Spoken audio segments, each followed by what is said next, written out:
In this video, we'll guide you through the steps of how to safely and gently bathe your newborn, whether you have a tub or not. Before you start bathing your baby, make sure you have everything you need within reach. This includes a clean washcloth, mild baby soap, a soft towel, a clean diaper, and clothing. It's important that you never leave your baby unattended near the bath. If you need to leave the room, take your baby with you. It's recommended to wait until your baby's umbilical cord stump falls off before giving them a tub bath, usually around 1 to 2 weeks after birth.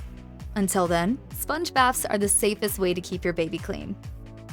Many parents prefer to bathe their baby in a tub and a kitchen sink if it's big enough, but using a clean bathtub can also work just fine. Just keep in mind that you only need a few inches of water, or about ankle deep for your baby. If you prefer, you can also sponge bathe your baby. The water should be warm, but not hot. Use your wrist to make sure it feels comfortable.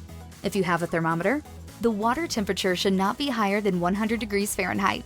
While supporting your baby's head and neck with one arm, use your other hand to slowly lower your baby into the tub.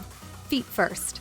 Make sure their head is supported at all times. Use a soft washcloth or sponge to gently clean your baby's skin. Starting with the face and working your way down, use a small amount of mild baby soap and avoid getting soap or water in your baby's eyes and ears. Use a cup or pitcher to gently rinse your baby's skin with clean water, making sure to remove all soap.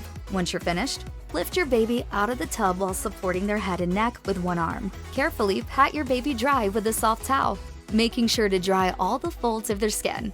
Dress them in a clean diaper and clothing, and make sure they are warm and dry.